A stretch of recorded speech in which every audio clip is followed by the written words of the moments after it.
जेव्हा कधी शाळेच्या सुट्ट्यांमध्ये मी माझ्या ताईच्या घरी जायचे, तेव्हा आम्ही सगळे सोबत झोपायचो.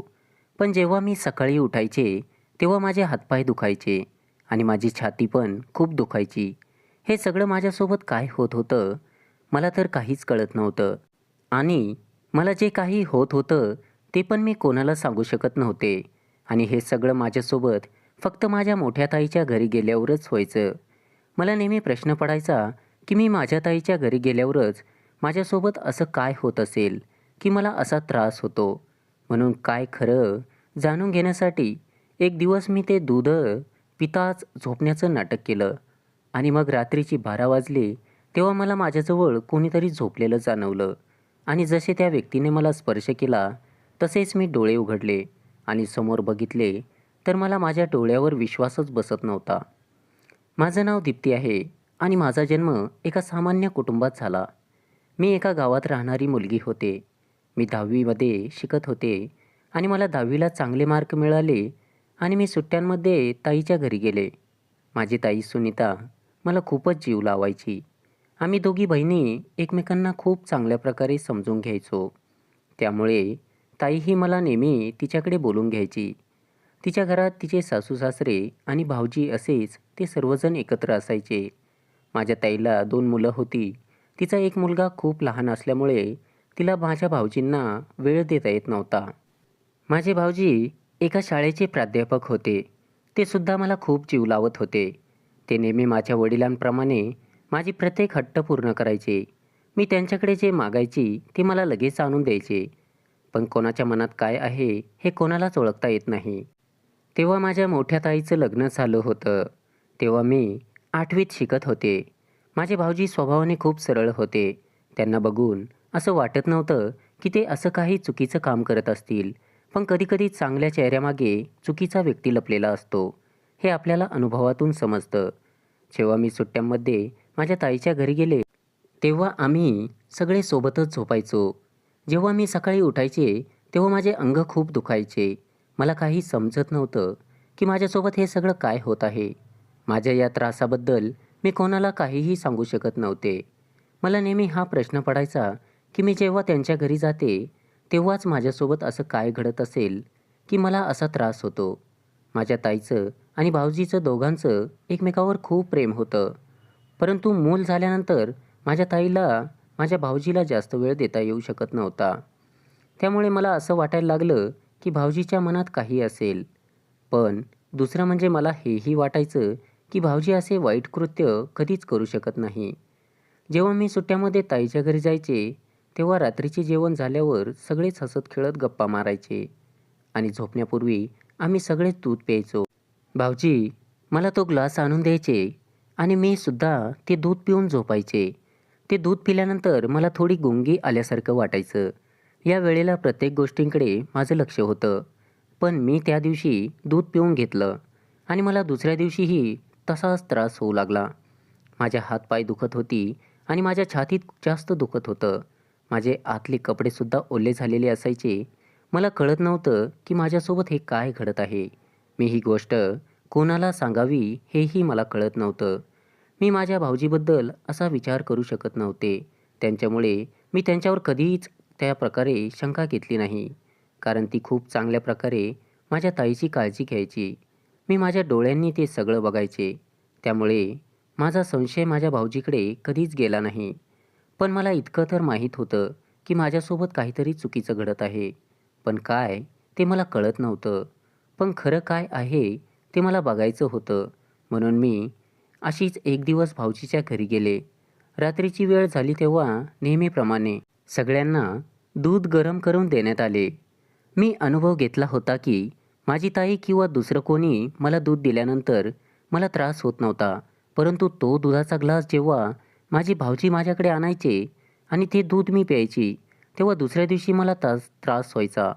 आता मी ठरवलं की आज मी दूध पिणारच नाही. संध्याकाळी भावजींनी दूध आणून दिले.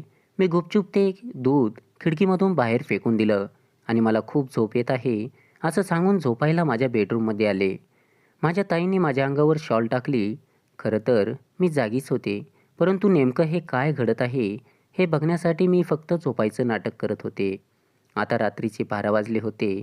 सगळे शांत झोपले होते. मलाही झोप लागणारच होती की तितक्यात माझ्याजवळ कोणीतरी येऊन झोपण्याची मला चाहूल लागली. मला माझे डोळे उघडण्याची हिंमत झाली नाही, पण मला जाणवत होतं की माझ्याजवळ कोणीतरी येऊन झोपलं आहे. माझ्याजवळ येऊन झोपलेली ती व्यक्ती त्याचा हात माझ्या छातीवरून फिरवत होता. मला कळत नव्हतं की हे माझ्यासोबत कोण करत असेल.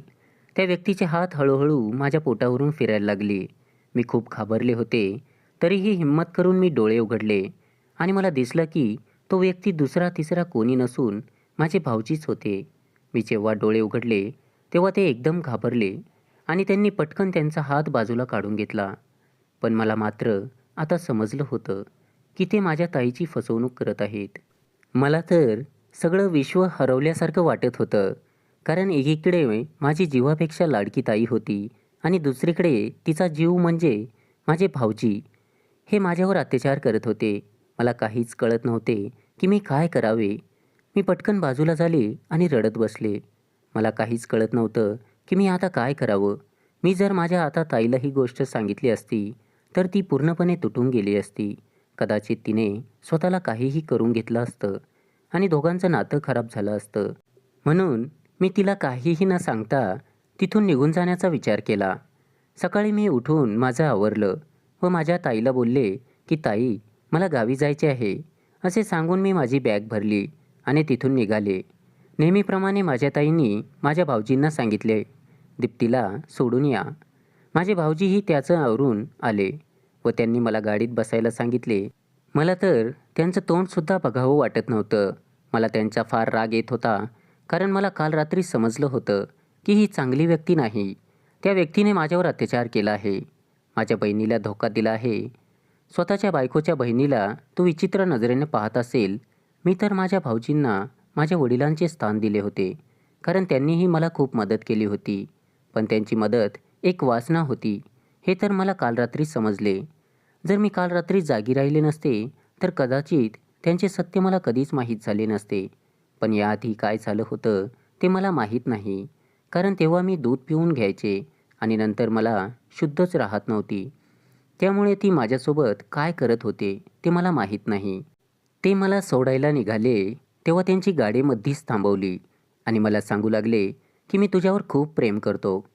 मला तू हवी आहेस आणि मी तुला फक्त दुधामध्ये झोपेचं औषध देत होतो. तर मी घरातील सगळ्यांना ते औषध देत असल्यामुळे आपल्याला त्या अवस्थेत कोणीही पाहिलेलं नाही आणि मी तुझ्यासोबत काहीही वाईट केलेलं नाही. मी फक्त माझ्या हाताने तुझी मसाज करायचो. मी तुझ्या तितकी जवळ कधीही आलेलो नाही. पण मला तुझ्याजवळ यायचं आहे. आपण असं काही केलं तर घरी काहीही समजणार नाही. त्यांचं हे बोलणं ऐकून मला त्यांचा खूपच राग आला. मी रागात म्हणाले, माझ्या ताईत खूप जीव आहे, म्हणून तुमची ही इच्छा कधीही पूर्ण होणार. मी तुम्हाला या गोष्टीसाठी कधीही माफ करू शकत नाही. तुम्ही माझ्या ताईचे पती असल्यामुळे मी तुम्हाला एकदाच वॉर्निंग देते की मला परत अशा नजरेनं बघू नका आणि मला असं अंगाला स्पर्श करू नका. आजपर्यंत मला त्यांच्यावर कधीही संशय आलाच नव्हता, कारण मी त्यांचा स्पर्श वाईट आहे असं कधी समजून घेतलं नव्हतं. आत्ताशी कुठे मला कळायला लागलं की जेव्हा मी त्यांच्यासोबत आईस्क्रीम खायला बाहेर जायचे, ते मला कधीकधी वेगळ्याच नजरेने किंवा वेगळ्याच पद्धतीने स्पर्श करायचे. हे मला काल रात्री समजलं. माझे दाजी मला म्हणत होते, जे झालं ते काही चुकीचं नव्हतं. मी तुझ्यावर जीवापाड प्रेम करतो. मी तुझ्याशी लग्न करायलाही तयार आहे. मला त्यांचा खूप राग येत होता. किती वाईट होती ते. मी त्यांना म्हणाले, माझी ताई तुमच्यावर प्रेम करते आणि तुम्हाला 2 मुलं आहेत. तेही आता इतके मोठी झाली आहेत. तरी तुम्ही अशा वळणावर जात आहात, याची तुम्हाला लाज वाटत नाही का? मी त्यांना नको ते बोलत होते, पण ते मला काहीही बोलत नव्हते. माझं सगळं ऐकून घेत होते. ते फक्त एकच म्हणत होते की मी तुझ्यावर खूप प्रेम करतो. आता मला समजलं होतं की माझी ताई मुलांमध्ये इतकी व्यस्त झाली आहे की माझ्या भाऊजींचं लक्ष दुसऱ्या बाईकडे जायला लागलं होतं. माझे भाऊजी मला सॉरी म्हणत होते. मी त्यांना फक्त एकच बोलले की माझं आणि तुमचं नातं असं कधीच होऊ शकत नाही, कारण माझी ताई माझं सर्वस्व आहे. मी तिच्यावर जीवापाड प्रेम करते. जर तुम्ही माझ्यावर प्रेम करत असाल तर आजपासून तुम्ही माझ्या ताईची खूप जास्त काळजी घ्यावी. तुमच्या मुलांना जीव लावा. माझ्या ताईला सगळ्यात जास्त प्रेम कराल. माझ्या ताईशिवाय आता तुम्ही कोणाचाही विचार करणार नाही. जर तुमचं प्रेम खरं असेल तर तुम्ही तिच्यासोबत आयुष्यभर राहाल. ते मला प्रॉमिस करतात. पण मला एक सांगतात की प्लीज तिला यातलं काहीच सांगू नको. नाहीतर आमचं नातं तुटेल. मीही विचारपूर्वक ठीक आहे असं बोलते. आता मी माझ्या पुढल्या शिक्षणासाठी खूपच बिझी झाले होते. माझी ताई मला अधूनमधून विचारायची की तू आता घरी का येत नाहीस? मी तिला सांगायचे की माझी परीक्षा जवळ येत आहे. मला यायला जमणार नाही. मी तिला नेहमीच हसत हसत बोलायचे की तू भाऊजींकडे व्यवस्थित लक्ष देत जा. ती म्हणायची हो ग, पण मला मुलामुळे आता जरा जास्त वेळ मिळत नाही. यावर मी तिला समजावत असे की वेळ देत जा, वेळ काढत जा. हल्लीची माणसं चांगली नसतात. आपण वेळ दिला नाही तर ते दुसरीकडे भरकटतात. यावर ताई मला नेहमीच विचारायची, तू असं का बोलते आहेस? पण मी तिला कधीच काही खरं सांगितलं नाही. कारण माझ्या ताईचं तिच्या नवऱ्यात खूप जीव होता. जर मी तिला खरं काय ते सांगितलं असतं तर तिने स्वतःला संपवलं असतं. तिचा विश्वास त्यांच्यावरून कायमचा उडाला असता आणि त्या नवरा बायकोचं नातं हे कायमचं संपलं असतं. त्याचा सुखी संसार कायमचा उद्ध्वस्त झाला असता. म्हणून मी गप्प बसणे स्वीकारलं. तिच्या भल्यासाठी आणि तिच्या बाळांसाठी मी माझ्या बहिणीपासून ही गोष्ट लपवली. कारण तिच्या नवऱ्यावर विश्वास आहे. एकदा जर तो उडाला तर कधी बसणार नाही. मला माझ्या ताईचं घर उद्ध्वस्त करायचं नव्हतं. म्हणून मी माझ्या ताईच्या घरी आता जात नाही आणि तिच्या सुखासाठी कधी गेले तर मी कधी माझ्या भाऊजींची जवळीक निर्माण करत नाही. त्यांनाही माहीत आहे की त्यांनी माझ्यासोबत काय केलं हे. म्हणून तेही माझ्यासोबत नजरेला नजर कधी मिळवत नाही. त्यांनी जे काही केलेलं ते खूप वाईट होतं. त्यांनी त्यासाठी माझी माफी देखील मागितली होती आणि त्यांना पश्चातापसुद्धा झाला होता की त्यांनी जे काही केलं ते चुकीचं होतं. मित्रांनो, मुलींना कोणाच्याही घरी पाठवताना एकदा नक्कीच विचार करा. आपला एक विश्वास असतो की ही व्यक्ती असं काही करू शकत नाही. पण कधीकधी आपलेच माणसं आपला विश्वासघात करत असतात.